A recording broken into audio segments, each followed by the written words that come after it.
This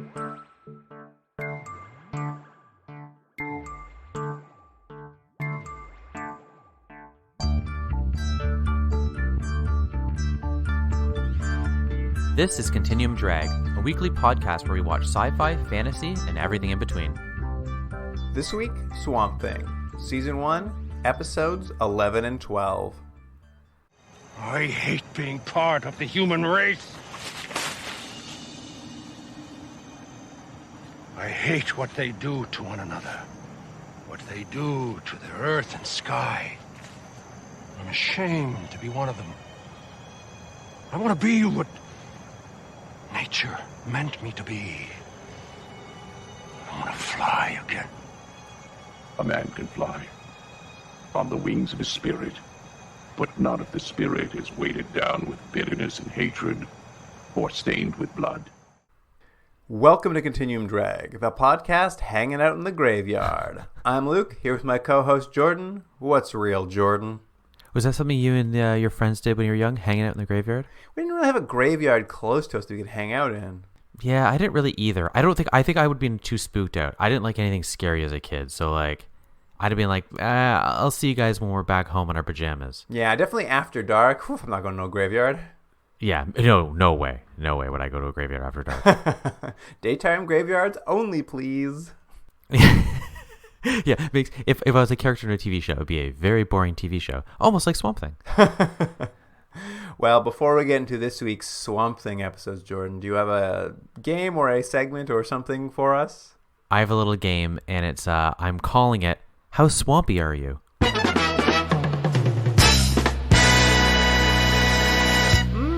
And it's really just questions, but I liked it calling How Swampy Are You? And really what it is it's just to kind of test your knowledge of Swamp Thing and swamp-related activities. Well, I have very little knowledge of Swamp Thing, but we'll see how much I know about swamps in general. It's mostly just Swamp Thing. I really made it sound like it was more about than just Swamp Thing, but let's see where we do. So, okay. Let's start with question 1.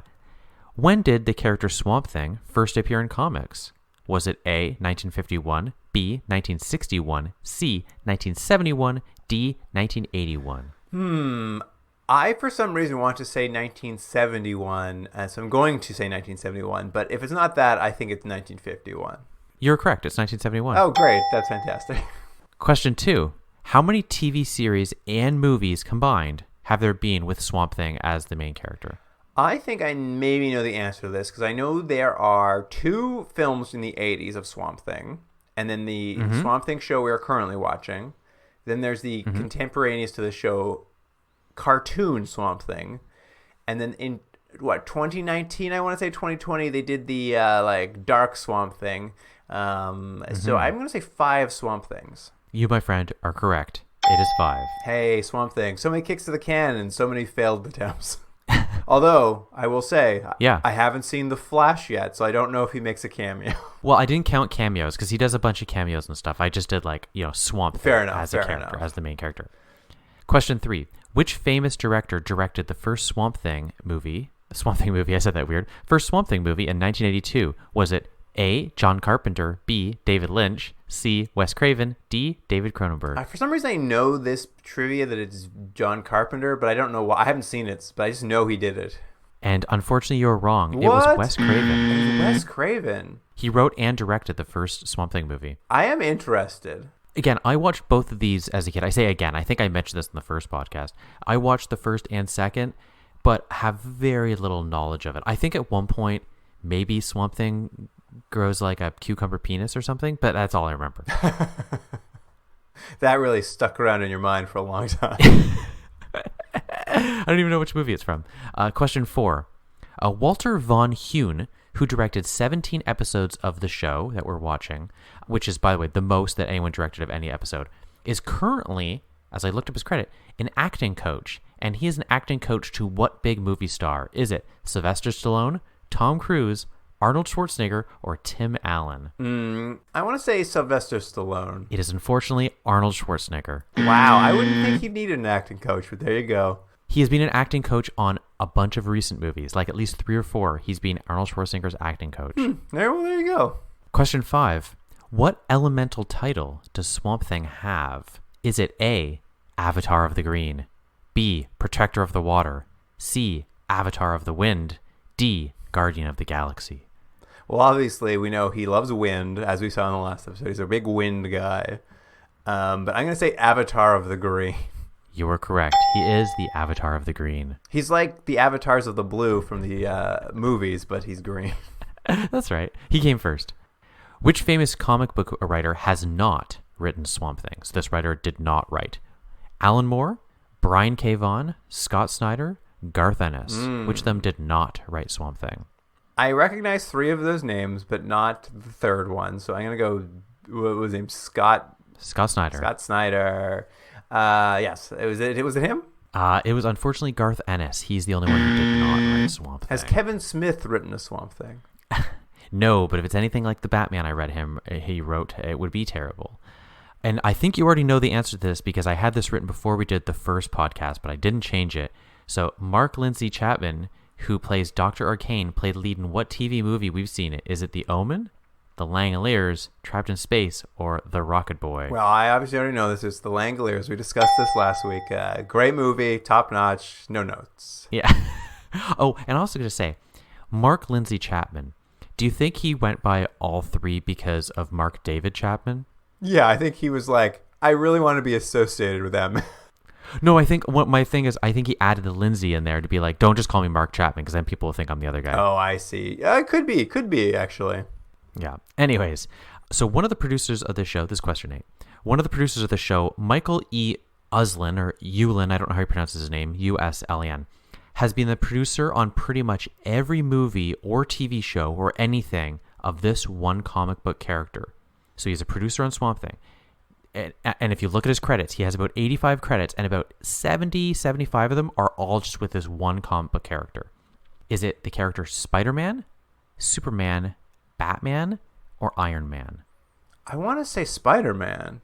It is Batman. Interesting. How do you think he ended up in that role? I think it is he's been with Warner Brothers, and I actually knew his name from the first Batman movie, the 1989 Tim Burton Batman movie. And if you look at his credits, it is insane. It's as if someone in Warner Brothers said, if Batman's involved, this guy knows Batman, and he's a producer on it. And he has, I'm telling you, it's like 70 credits. It's like every cartoon, every movie, anything that has Batman in it, he's an executive producer on it. It is bizarre. Do you think maybe, when's the first credit he has on a Batman? Do you know off the top of your head? I believe it's the first Batman movie. Do you think 1989. He perhaps brokered the licensing deal with Warner Brothers originally to bring Batman under the Warner Brothers like production banner? Yeah, maybe you're right. Maybe it's that, or maybe it's a deal where it's like no one knew at the time. And he's like, hey, anytime Batman gets made, I want a little piece of it or something, or like a little non-credit. Who knows? But it's bizarre. I'm telling you, you got to look at it. It's like, there's no way the guy's actually involved in any of this stuff. No, yeah, I bet you he did. I bet you he like made some sort of deal. He did the licensing deal that brought it under the Warner Brothers banner. And like when he made that deal, he made sure he got a piece of it. Like you're saying, he's just like, but anytime I did the negotiations, I got this set up, and I know Batman is going to be huge for us, and I want a piece of it every time it happens. Yeah, maybe. Which, genius. That man must be so rich right now. I know, he probably is. Question 9. Which Curb Your Enthusiasm actor has their first credited acting role on this series? Ooh. Is it A, Jeff Garlin, B, J.B. Smoove, C, Richard Lewis, or D, Cheryl Hines? Oh, man. I mean, I really want it to be Jeff Garlin or J.B. Smoove, but I'm going to go with J.B. Smoove. It is, unfortunately, Cheryl Hines. It's her first credit. I mean, no offense to her. She's fine, but I'm not as excited. And finally, and you might know this, this is about the show we're not watching, but the 2019 Swamp Thing series was canceled. We never saw it. The cancellation was announced after how many episodes aired? Was it A, 1, B, 3, C, 5, or D, 10? Well, I vaguely remember this happening and fans being quite upset, and I know it was like, well, I say I know. I knew it was John Carpenter earlier, and I didn't know shit, but I'm pretty confident it was 1 episode.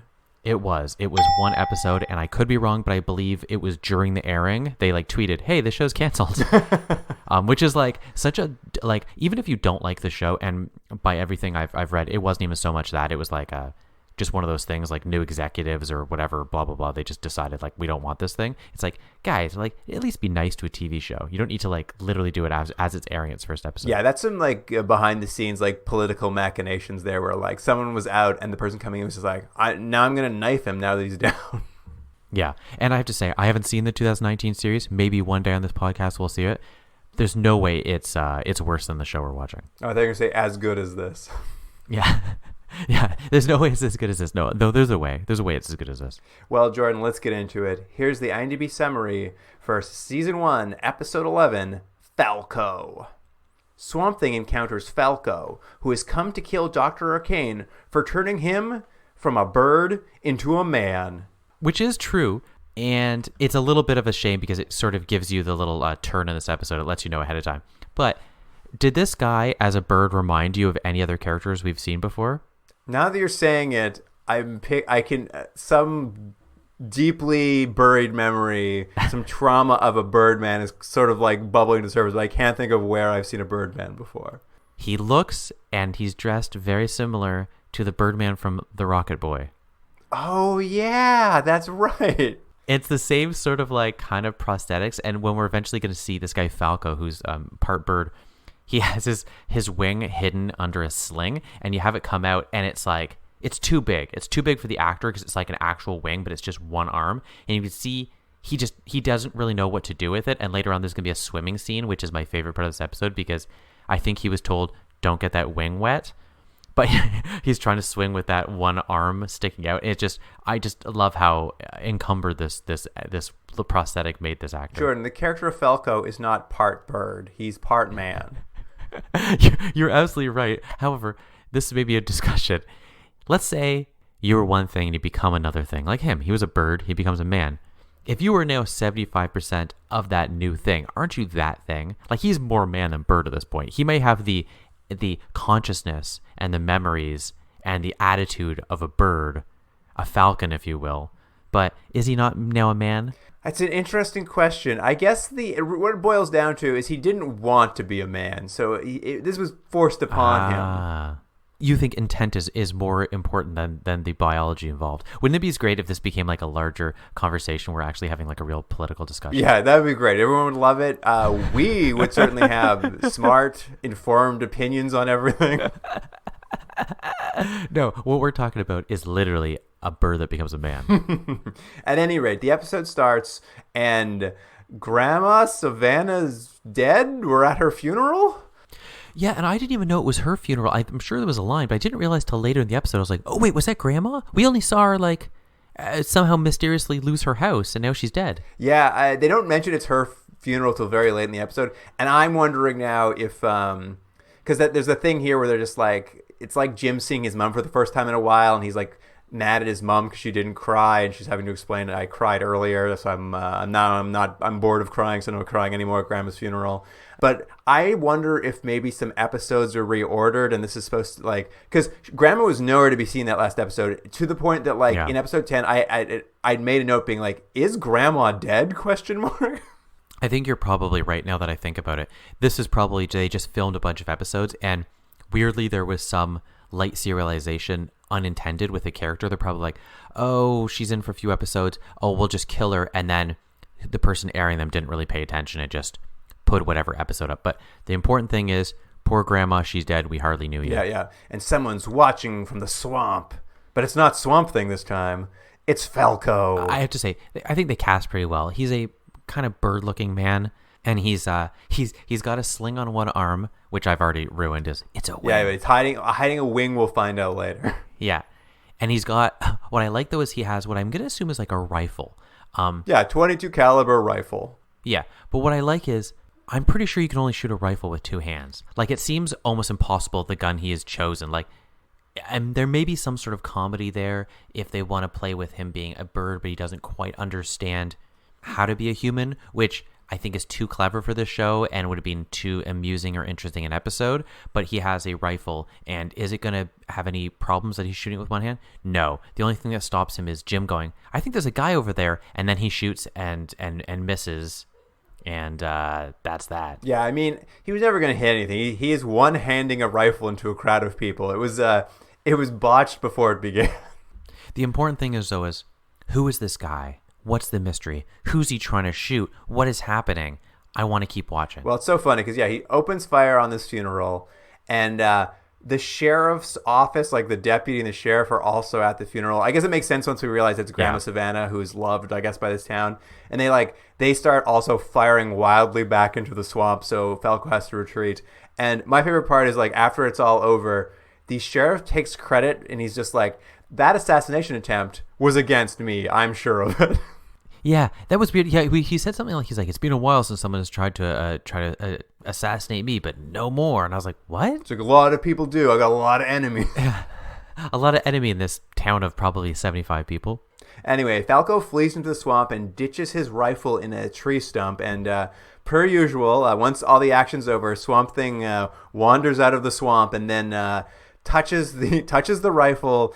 And he just like turns it into trees, like all his leaves grow out of it, so now it's not working anymore, I guess. Yeah, this was a weird scene too, because you would think, so, Swamping, the avatar of the green, the protector of the swamp, you think he'd be like, hey, what are you doing in my swamp? Why are you here with a gun? And he'd be like aggressive in some way or questioning, but he just watches the guy. And this was like, isn't this a good scene where you could have had the guy explain maybe his motivations a little bit, or you learn a bit about him, or even, God forbid, learn a little bit of Swamp Thing, but instead it's just the guy leaves a gun to hide it, and Swamp Thing's like, you're not going to find this gun again. I was like, oh, okay, thanks for being passive-aggressive, Swamp Thing. I don't know if you noticed, but it caught my eye just due to the general editing of the show, but we get a shot, Swamp Thing reaches out and grabs the like butt of the rifle that's sticking out of the tree stump, and then they cut to a reverse shot, and we see like leaves growing out of the butt of the stump, and like it's turning into like a tree and something. Mm-hmm. But Swamp Thing's hands nowhere near it. Like it's just a loose gun in a tree stump now with no one touching it, and then it cuts back and his hand's still on it. And I'm just like, okay, that's fine. Yeah, we've mentioned before this show has some bad editing, so you just go, all right, sure. Anyway, we head to the wake, and Jim and Teresa are there. They're discussing Grandma's death, and Jim is talking about how just before Grandma died, she took him aside and gave him a weird anxiety disorder by telling him he has a tin ear, he doesn't hear music well. Grandma like just gave him like this. I don't know why would she say that to him before she died? I don't understand. I felt like there was like a pun, like tin ear tenor. Like, isn't there like some sort of thing like, you're a real tenor, like a singer, but it's that he's just not good at hearing melodies. But it's because they want it to pay off at the end of the episode by him. It's actually that she was telling him to remember this song. But yes, why the grandma was mean about it, I don't know. Jordan, I have to correct you. It does not come back at all this episode. It comes back in a different episode where he brings up that Grandma said I had a tin ear. So this is unrelated to anything. She's just like, Grandma before she died told me I have a tin ear. And then it never comes back up, and a different episode deals with it. You know what's funny is you're actually right. I forgot. I thought it was this episode. You're right. It's like, that's the plot to From Beyond the Grave, episode 12. Well, you know what? I'm gonna have to give this an extra point because they really know how to seed this and build this world. So that's an extra for Swamp Thing. Anyway, Teresa and Jim are talking in his room. Dr. Arcane just busts into the room and he's like, "Quick, Teresa, leave! I need to ask Jim if he got a look at the shooter." I loved it because we don't know after 3 episodes what the dynamic is between Arcane and the mother. I'm assuming she doesn't know he's evil. She's maybe kind of interested in his advances. We don't know because she's such a bad character. She's so two-dimensional. We don't know anything about her. We know a little bit more about Arcane, but they're at least comfortable enough that he's at the funeral. He's a friend of the family. He's still kind of hitting on her maybe. But yes, I like that the mom's just like some guy she kind of knows, just like, hey, I'd like to question your son. And she's like, the police already questioned me. He's like, I'd like to question him. She's like, sounds good to me. She leaves the room, yeah. It's very funny. Yeah, and she leaves the room. Just leave him. And so he tells Arcane blah blah blah about the guy's sling. I think is what he said. He's like what did the guy look like? He's like, he kind of looked like a man that maybe used to be a bird at one point. He's like, interesting. Did he have a sling? And he's like, he did have a sling. He's like, what arm? He's like, I guarantee it was his right arm. He's like, interesting. That sling wouldn't cover like a birdman's wing, would it? And Jim's like, seems weird to me. And like, all right. No more questions. You're definitely implying that Arcane gets more out of this conversation than he does, because what we get, I know. It goes from this scene to Arcane, like, I guess, driving home from the wake, and we see Falco. He's watching him from outside of a bird store, letting the birds free, because as we'll come to learn, this is he was a bird, so he feels for them. And Dr. Arcane goes inside his lab, and he puts on a slideshow as if he's trying to figure out which one of his mutants this could have been who came after him. But the slideshow is literally like makeup tests the makeup department was doing. Like at one point you see like a door with like a name plaque behind it. Like this is clearly just like a bunch of different costume tests they did at some point, and this is the slideshow he's watching. Yeah, I'm just gonna before we get back to this, I just want to say one scene we didn't mention because it has no purpose to anything, but I liked it, was after he's dealing with Jim and stuff, Arcane goes to the mom. He's like, so do you think like I come back for tea at some point? Like I make a good sandwich. She's like, nope. And he's like, okay. I was like, why is this scene in the episode? It didn't build us anything. Anyways, we didn't learn anything about the characters, but yes, he's looking at these slideshows and he's like, it's like different freaks he's made that he's left in a curiosity store or something for some reason. Anyways, that's where he goes to look at pictures of people he has made for reasons.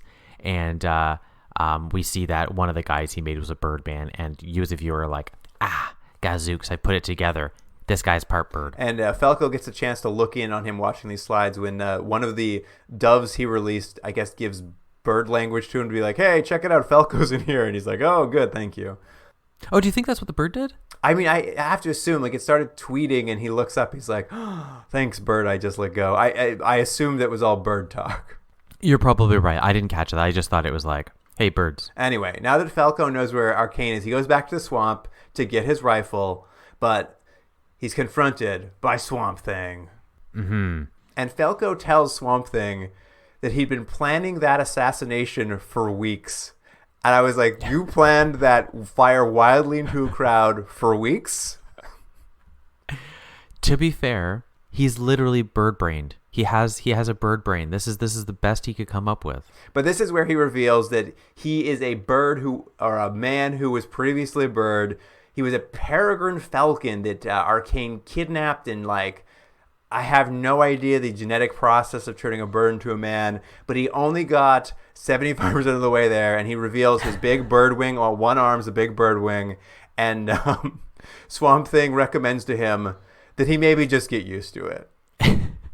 This is, I have to say, this is classic Swamp Thing, as we've learned in this episode and in previous episodes, whereas he just is, his answer is a lot of, man, just, I don't know, just like go with it. And what I think it is Swamp Thing just wants to be left alone. So anytime someone comes around and asks him for advice or help or anything, he's just like, I don't know, maybe like just try again, or just get used to it, or just like turn the other cheek. Don't worry about it. It's like, I got to get back to the swamp. Well, maybe Swamp Thing should stop intervening and like turning people's guns into leaves. Swamp Thing like sticks his nose into things and then is annoyed when he has to deal with them. Also, I should say, this scene between Falco and Swamp Thing, they sort of hint a little bit at, and I think they kind of talk around like the idea of being monstrous, being something you don't want to be, and being turned into something that you had no intent on being. And there's maybe an interesting idea here, but they have no interest in developing that at all. It's just like, I used to be a bird, and Swamp Thing's like, yes, that must be something. He's like, could you relate? And Swamp Thing's like, anyway, back to the swamp. Well, after they have this little conversation, a man in a demon mask jumps out of the woods again and attacks Falco, and like, I love it. Where are these guys coming from? I love. We honestly we have to do a count. I think I mentioned in the last podcast of all the different powers Swamp Thing has that don't really amount to much, and also we should also do a count of all the times weird little like demon freaks jump out of the forest and attack people, because this is the second time. It happened in the pilot. Yeah, I mean, it's like the swamp is just crawling in like weird monsters, and Swamp Thing's only like vaguely, he's like, oh yeah, that's Toad Boy, that's old Horn Face over there, and he attacks in like the least exciting way possible, I have to say. They're like, the action scenes are real bad. He like comes at Falco starts to choke him out, and Swamp Thing's like sort of standing over top of him being like, I don't know, man, you really want to kill someone? It's not very cool. So Falco like lets go of the monster's throat, and the monster picks up a rock and smashes Falco in the head with it, and Swamp Thing doesn't intervene at all. I like that. He does. I like that. It's like something's like, you shouldn't like kill the guy. And you think there's going to be a great moment where the guy's like, he realizes some sort of humanity or something about himself that no, he's not going to be this murderer. He's going to live a different life. But it's like, not really. That's not what happens. The guy knocks him out, and then Swamp Thing's like, huh, and then picks him up and moves him somewhere else. And I was like, oh, good. I'm glad you took him to a resting place. Swamp Thing didn't try to talk that demon face down at all. He talked Falco down, but he just got a rock to the face for his effort. And he didn't deal with him at all. It's not like he didn't fight the guy. He didn't do his patent and turn him into a tree. He's just like, anyways, off you go there, demon boy. See you later, horned face. But yeah, I love it. He picks up Falco's unconscious body. He walks for a little bit. And then Swamp Thing's like stops, puts him down, and because he's seen some flowers, and Swamp Thing stops and starts smelling the flowers instead. I'm like, what is going on here? Swamp Thing, pay attention, like focus. But we cut to Billy sitting over his grandmother's grave. Who? This is when we find it is his grandma. Who? Oh no, I wrote Billy. His name's Jim. I wrote Billy. I'm only saying that, Jordan, anyways, because I keep calling him Billy myself. It just feels like his name should be Billy. I think maybe we've been calling him Billy. Anyways, Jim's sitting over the grave. We find it's his grandmother. He's very upset. And did you catch the little Easter egg for fans there? Oh, is that what that was? Yeah, they go over one grave that Swamp Thing has his hand on. It's Alec Holland, who is Swamp Thing. Oh, but yeah, Swamp Thing's come to see Jim at his grave. Jim's there. He's bent over. He's mourning the death of his grandmother. Swamp Thing shows up and he's just like, I don't know, get over it maybe. Well, I have a different read of the scene. Noticing that the grandmother was buried right beside Alec Holland, who is Swamp Thing, I think they were having an affair. Well, either way, Swamp Thing doesn't lead into it because he just walks up. He's like, "Well, Jim, I think you should stop mourning now and move on." I'm like, "What? What do you mean, Swamp Thing?" That's Swamp Thing. That's his MO. He's like, anyways, you should just stop because, look, people die, and you should just learn that that's what happens. Anyways, back to the swamp. Anyway, they cut from this bizarre scene to Dr. Arcane showing at Jim's mom's house to flirt with her, as he always does. Yeah. And Jim's coming home. He sees that his mom's busy, like, I don't know, talking to the Dr. Arcane about, like, whether they can do it in the kitchen or something, whatever Dr. Arcane talks about. And Jim's like, well, I guess I'll take my motorboat out and just go for a little boat ride while they're busy making out. He heads out on the ride. He heads on his boat, and as we know about Jim, he cannot swim. He immediately falls off the boat and starts drowning.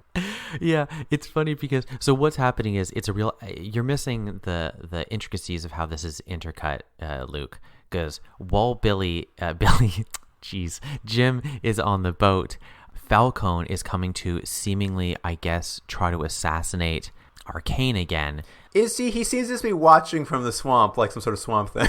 I think he is. I think what we're supposed to believe is that he's coming to kill Arcane, and he's looking in the window. He's being a little peeping Tom, and while he's looking, he also sees that Jim is in the boat, and Jim falls in, and he has to make a choice. What kind of man-bird do I want to be? Do I want to be a man-bird who gets revenge, or do I want to be a man-bird who saves a child who's swimming? And he goes, I want to be a man-bird who saves a child swimming. But I can't get my arm wet. That's feathers. So I'm going to jump in the water and have it stick up the entire time so I can awkwardly barely swim over to this child, and there's no way I'll be able to rescue him. But don't worry. He's able to get Jim, geez, and pull him to shore. Yeah, he gets Jim to shore. Well, this is all happening too, by the way. We're constantly cutting to Swamp Thing watching from the bushes. just watching. You know why? I think I realize what it is, though. You think, Swamp Thing, you're not intervening. But what it is he's about working smart, not working hard. And he knows that if Jim dies, he'll just resurrect him. That's true. Well, Falco gets Jim to the beach. And Swamp Thing does appear at this point. He's just like, move, Falco. I will now resurrect the boy. And Falco's like, no, I'm going to give him some very weak CPR. He does. He gives him, because again, he's stuck with his bird arm. So he has to do CPR with one arm. And it's just like he could barely do it. And Swamp Thing stands over him and is like, let me help. And he's like, no, I got it. And then Jim like wakes up. And I was like, Swamp Thing, you literally did nothing. Well, they send Jim back home. They're like, you're saved. Don't worry about this this man bird. No questions. No questions, Jim. Just go home. And Swamp Thing's just like, do you see now, Falco, that murder is not the answer, because saving a life is just like flying like a bird. And Falco's like, yeah. Yeah, Falcon says that. He's like, you know what? I never felt like a man, and I was a bird, and there was nothing quite like flying until I saved this child, and that's exactly like flying. End of episode. Lesson learned. Well, that's not true. They hard cut to stock footage of a peregrine falcon flying around. Yeah, and it's got that little call that all birds do in every show. I think it's unfair to say the episode ends, Jordan. I would say the episode stops. It's just like stops suddenly. That is classic Swamp Thing in this show, is that's how episodes end. They suddenly just stop and you go, oh, is there more? Like, no. Halting. Get off, go home. It's a halting stop abruptly. And then we get to episode 12. And you know what I like about this, though, Lou? We're watching these in order, so we get the serialization. It's true. We got very lucky that we got 11 and 12 together. So here's the IMDb summary. Season 1, episode 12, From Beyond the Grave. Yeah, about a year ago, someone broke in here and stole my mother's strongbox. Her will of 35 years was in it. Well, since she knew it by heart, she had an exact duplicate drawn up. You have a copy of the previous will? Well, I'll get one. And I'll bet it doesn't say anything in it about the county. My mother did not like the way things have been going around here. She felt the town was trying to get too big, too fast. Growth by greed, she called it. When an attempt on Dr. Alec Holland's life leaves him consumed by deadly chemicals and fire, the swamps of Louisiana transform him into a superhuman creature hell-bent on ridding the swamp and the world of the evil that men do. Yeah, I noticed it was a synopsis of just the series as a whole, but I would argue also not what this show is about at all. The show should be called Jim and His Mom Live in a House by a Swamp. Also Swamp Thing's there. Maybe call it Swamp Creep. He's always watching. Yeah, that's right. Anyway, you're right. This is a direct continuation of the previous episode. The family is still in mourning over the death of their grandmother. And the episode sort of begins with a lawyer dropping by with Grandma's will. And not only does he have the Grandma's will, Jordan, he also has a lot of unrealized backstory in that he's just like, hey, Tressa, remember how we went to high school together? I sat near you. And she's like, I don't remember you. And he's like, oh, it's me. We used to, we kind of talked a couple times. And they go to this long setup of like they knew each other and never comes back. It's better than that, Luke. What I think it is it feels like a rewrite if I thought the show actually had rewrites. But so what it is he shows up early in the morning. She's getting the paper. She's in her bathrobe. She's looking a little bit like she's not ready to receive someone. He shows up. He's like, I'm a lawyer, executive of the will. I need to come and talk to you. She goes, okay. Then he says, hey, I bet you don't remember me. I used to be your classmate. I really liked you, but you were like cool and I wasn't. I bet you don't remember me. And she literally goes, nope, I don't remember you. Anyway, and then they continue with the scene. And it doesn't pay off to anything, but I love that he's like, I was the loser and you wouldn't remember me, do you? And she's like, nope. She's not interested still. Still not interested, asks no follow-up questions, isn't like, oh yeah, Jim, I remember science class, how are you now? And it's like, as a way to build up something, or maybe even justify some of his actions later on, because he's going to come back as a kind of character that has a little bit more to do in this episode. But the whole point of him really is, it's setting up this episode, which is, he has a will from the grandma, and what the will says is that basically Jim and the mom, Tressa her name, I think? Yes. They've both been cut out of the will, and the house and all of her money and everything has been given to the town. So it's been donated, and what she's found is not only is that happening, but she's now being evicted by, I guess, the city. I don't know how this is happening so fast, but because she doesn't own the house, so she's being asked to leave, I guess, by the city. This is all happening very quickly, maybe too quickly. I think maybe there's some outside forces happening here, but anyways, the point is that they're now in some dire straits. Yes. And Tressa and Jim immediately start having very strange dreams about their dead mother/grandmother. And in them, grandmother is very menacing, giving weird smiles, and like her hand is coming off, and like she's grabbing people from swamps. None of it seems like helpful. This is, I mean, we could talk about this and kind of explain things a little bit. What we're going to find out is the reason Jim and Tressa are both having these dreams is the grandma's trying to give them a message, as the title of the episode is, From Beyond the Grave. Blah, blah, blah. We'll explain it. But you're right. It doesn't add up at all because the first ones you get are like nightmares. It's like Jim starts trying to talk to his grandma and she's like not answering him. Then it's like creepy shots of her being like evil. And we have other shots of that too. Like I like later on, there's one where Tressa's having a dream about the mom and she's like trying to find her. And for some reason she finds like an arm in the water and it's like a horror dream. And then like things light up in fire and stuff. And later on, and then she's like, this is just like my dream, except that had like everyone was on fire and stuff. Anyways, and they're just like, I'm like, but why did you make these dreams so bizarre? It's not like they tried to make them like confusing or esoteric or sort of dreamy in that way that dreams can be, right? Where things don't quite make sense. It's not like that. Like they're actually horror dreams. And then at the end, when you realize it's the grandma giving them a message, it's like, is she doing it from hell? Is that why? Yeah, that's it. She went to hell, so that's kind of the problem. I mean, as the dreams go on, what we'll come to find out is like she's always singing the same song about like, there's a ship in a hole. If you look in the hole, you find my will. Do do do do do. That's basically the song. That's basically. I like that is basically what the song is. It's like there's a hole in the swamp, and that hole has my will. Go find it. It's just like I'm like I wonder where the mystery is. Anyway, so this will keep coming back over the course of the episodes. They just keep having these dreams. This song is the hints around something. Yeah. But anyway, in the waking world, Teresa is, she's a little distraught. She's like going to lose the house. They're going to have to move back to Philly. She goes back into the woods to have or the swamp to have one of her classic thinks. And she sits down on a log, and her emerald heart necklace is now also hanging from the tree. She's sitting does she just remember where it was, or does anytime she go in the swamp does she like encounter that necklace? It seems weird to me on a separate note that she hasn't discovered Swamp Thing yet, because he's always like a foot away from her and he doesn't do a very good job of hiding. And also she must have at some point heard one of these adventures from Jim. He's a liar. That's true. It's true. I take it back. At any rate, yeah, she sees this. She comes home.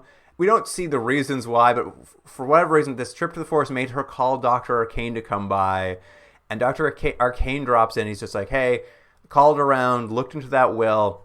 It's ironclad. There's no way out of it. I'm sorry, you're going to lose the house. And then he drops us out of nowhere. He's just like, but I don't understand the problem. Your mom said you're extremely wealthy, that you took your husband for everything in the divorce, and like you don't need money anymore. I know, that was a great line. It was just like, yeah, I heard your ex-husband was rich and you took it all. So like, what's the problem? You're not getting hurt by this deal. Not that I'm doing something nefarious, but you're not going to get hurt by this. Yeah, I mean, obviously we are always suspicious of Dr. Arcane, but this throw in line that it's just like, also you're extremely wealthy. I was just like sitting there, I'm like, okay, just buy the house back then. What's the problem, Teresa? Yeah, and then, but I like, again, everything is just so obvious in this show, and I know it's a kid's show, so you have to allow a little bit, but he's like, anyways, the will's good, there's nothing you can do about it. Why he's telling her about the will, we don't know. She apparently called him for advice or something. Yeah. That seems to be the thing. Well, he's a doctor, and she's like, he must know. It's not like he just makes freaks in a cave.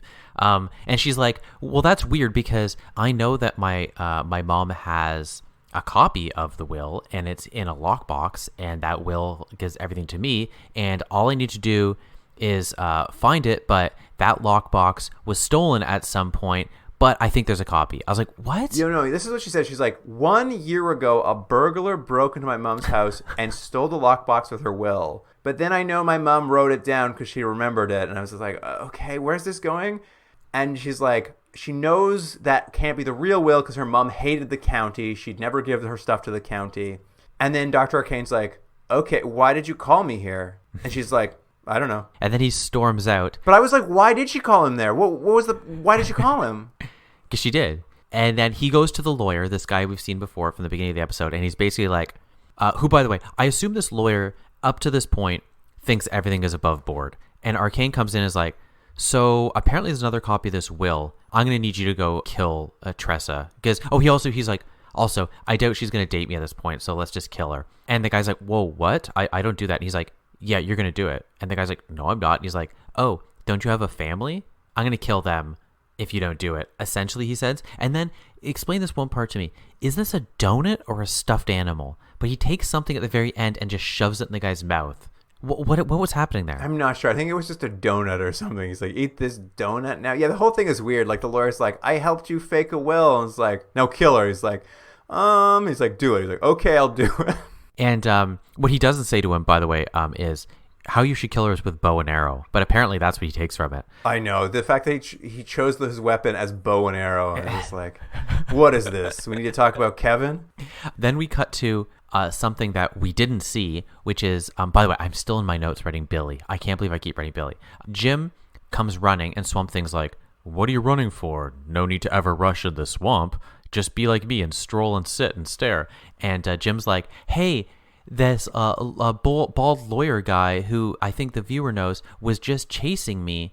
And we're like, what? We didn't see that scene at all. And Swamp Thing's like, yeah, I wouldn't worry about it.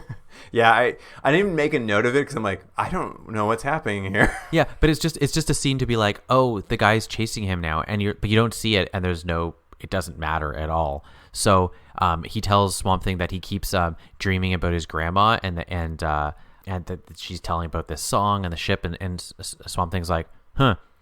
You might want to think about that, kid. Anyways, back to the swamp. Unhelpful. I mean, finally, Teresa and Jim reveal to each other they've both been having these dreams of Grandma singing them a song, and Teresa's like, I've heard that song in my dream too, but why don't you sing it first, Jim? Because I definitely know it. And this is the point where it calls back to that episode because Jim's like, I don't want to sing it. Remember how Grandma told me I have a tin ear? She really belittled me and like broke my confidence. I don't feel like singing it. And Teresa has to like work it out of him. So he sings a song about like, go look for a ship in the swamp. That's where you'll find my will. And she's like, well, let's go walk around in the swamp till we find the ship. But I'll just say right before this, when this scene happens, it doesn't explain why. Tressa goes looking for the will at the house, but as everyone would do, if you're looking in your own house for something, when you would choose to do it is in the middle of the night with a flashlight. She's doing it in her own home. Why she is walking around with a flashlight, it's just for like a fake jump scare where Jim surprises her, but why is she doing this? Why wouldn't she just look during the day or after the lawyer visited, not days later at night with a flashlight? Anyways, it doesn't matter. They need to look for, what I'm going to say, a ship in the swamp, and what they find is something that, if you squint and kind of use your imagination, sort of looks like the approximation of the shape of something that could be on the water. Yeah, no, they find a dead tree that generously could be described as sort of shaped, maybe like a ship. Yeah, well, what it could say is it could be anything. You could have said a castle, you could have said a pyramid, you could have said, I don't know, a person crouching over. That's what it looks like. It's just like, guys, set deck, you could have done something to make it look like a ship. But anyways, it looks exactly like a ship from their dreams. Yeah. She shoves her hand into the dead tree, pulls out the real will, and then Jim says, oh yeah, I remember Grandma went to the swamp the day before she died and shoved that will in there. And I was like, excuse me? I know. Why they had to have that line of Jim knowing where the will was the whole time. I'm going to say this, and I don't know how to say this in a nice way. Jim might have like a learning disability of some sort. I don't know what is happening on this show. It's so bizarre. I was just like, what? What? Yeah, and I don't even know I think it's intercut, but there's also the guy is chasing them with a bow and arrow. We should say the lawyer guy, he's chasing them with a bow and arrow. He only shoots it once at them, and he misses and hits Swamp Thing right in the chest. Swamp Thing pulls out the arrow out of his chest and is like, huh. Anyway, back to the swamp. Yeah, no, I mean, they find the will, and it's at this point that the lawyer shows up. He's carrying a bow and arrow. Jim walks right past him. Neither of them notice each other, and then Jim turns around and sees him with a bow and arrow, so he throws like a stick at him. And like this 11-year-old throws a stick at him, and it hits him so hard he falls over. And that's when the bow and arrow hits Swamp Thing. They start running. The lawyer chases after them, and then I think you could argue that Swamp Thing intervenes, but how it's cut is just like he runs into the swamp and an alligator attacks him. And I was just like, I don't think Swamp Thing was involved. No, but it's even weirder because the weird editing of this show, what we see is the guy goes into the swamp and you see a crocodile or alligator, I don't know what is in the area. alligator, I think, comes up to him, and you're like, oh no, he's going to get his just desserts. But then as the crocodile gets closer, we have just a shot of it. Like, obviously it's not filmed together, and it looks like something smacks the water or hits the alligator, but it cuts right at that moment. And I was like, wait, did Swamp Thing hit it? Did it intervene? Was that it supposed to be biting the guy? We will never find out. Yeah, I mean, I think what they had is stock footage of an alligator. I think just as it's like opening or closing its mouth, but it's just so quick, it doesn't make sense. And there's no further, like, it's not like you see a body floating in the water. You're just left to assume the alligator attacked the lawyer, I guess. But it's okay, because right after that, we cut to Arcane in his little cavern with freaks with no shirt on. And he's like ranting in like Shakespearean couplets. What is he doing? I think he's reading a Shakespearean monologue out loud shirtlessly, apropos of nothing. Yeah.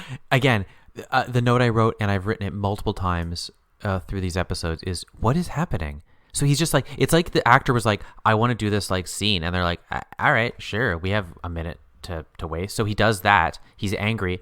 Then they go to Grandma's grave, the mom and son, and they're like, hey, thanks for being a grandma. And then we show a hat. Yeah, the camera pans down behind the grave, and there's a hat.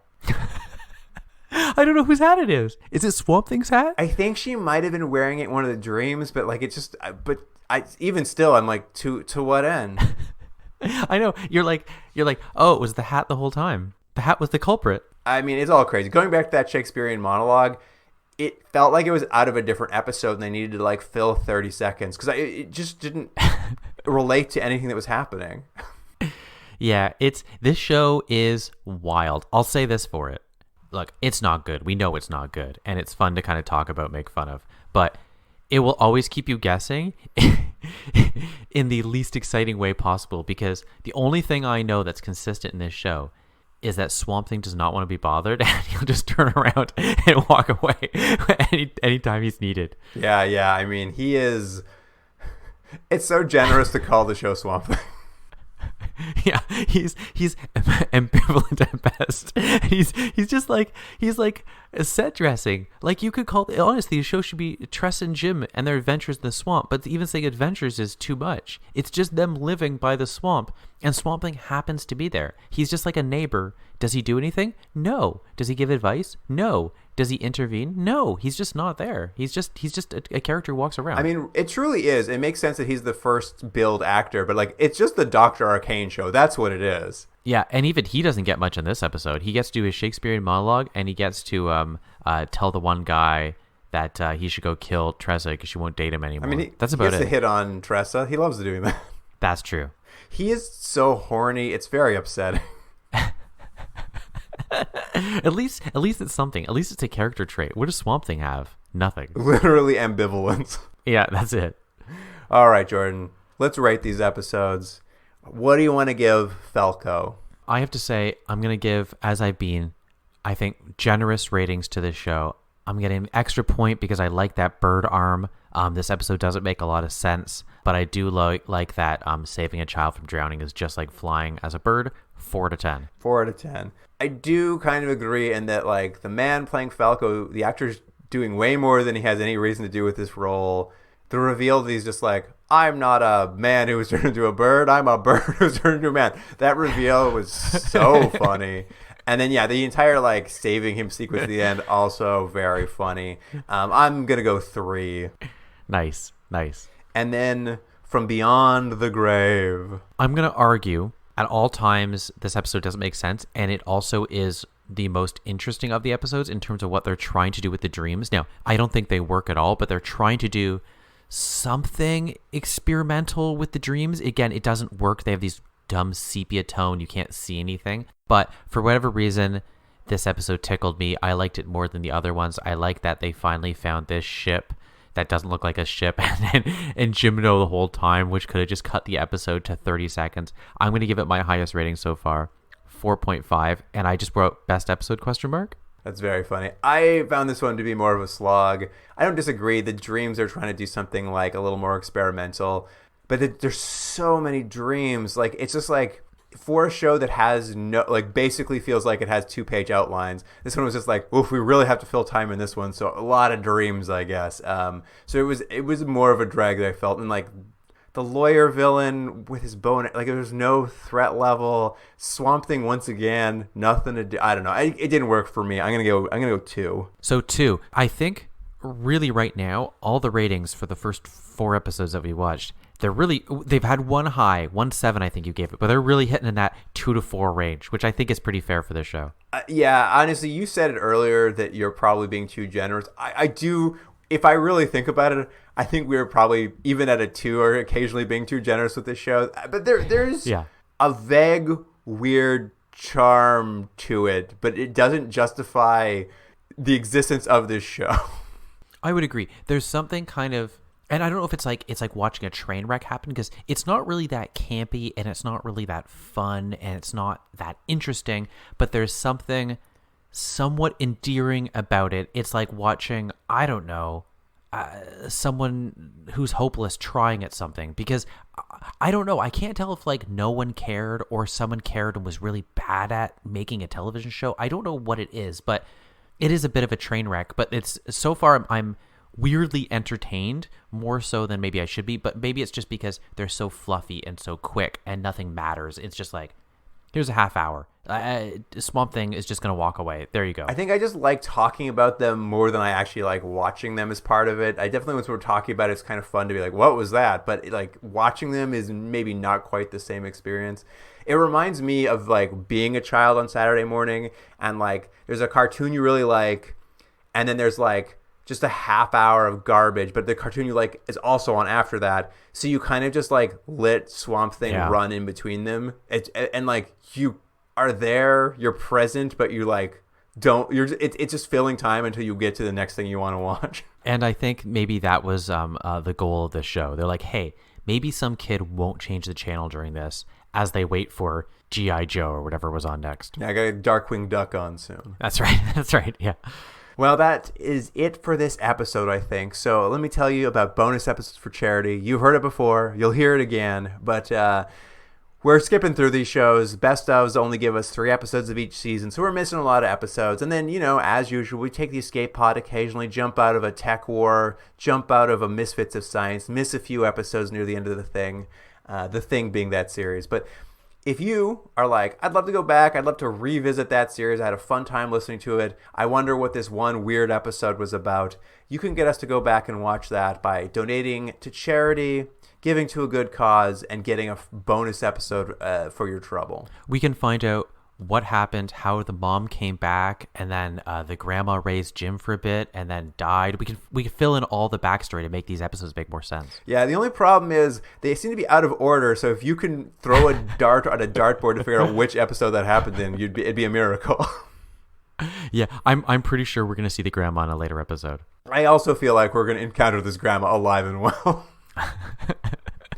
But all you got to do is you go to our website, continuumdrag.podbean.com. You'll see a list of charities as picked by past guests. These are the official charities. I mean, they're not official. They're definitely the unofficial charities of Continuum Drag. But yeah, do a donation to one of those. Let us know which episode you'd like us to watch and do a bonus episode of, and we'll go ahead and do that. So check the website for all the details, or send us an email, continuumdrag@gmail.com, and we can fill you in on all the information if you have any questions before you do your donation, so you make sure you got it right. Because, maybe you do a donation and then you realize we can't find that episode online, so we can't do that episode. Maybe you want to make sure we can find that episode before you do the donation. I don't know what you want, but that's a problem that could come up. At any rate, that's something you could do, and something you'll definitely want to do is go to our social media, because we're going to have clips from these episodes of Swamp Things. Wouldn't it be great, Luke, if all we did was every clip from now on till the end of our run is just Swamp Thing not helping? That we never cut any action scenes.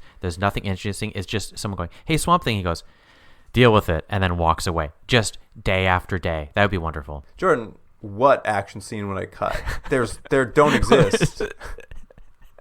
It's true. Well, you got a CPR scene. That's true.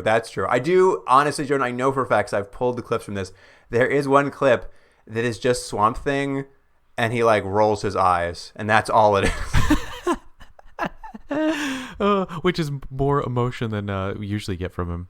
So you can find that on Twitter, Instagram, and Facebook. The handle there is @ContinuedReg. You can go see the best of Swamp Thing clips. That's what you'll find there. Mm-hmm. But that wraps up for this episode. So listener, thank you for joining us. And Jordan, I will see you next week. I'll see you then.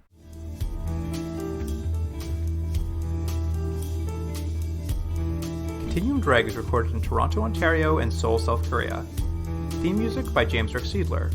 Produced by Jordan Delick and Luke Black. Special thanks to Aaron Yunes.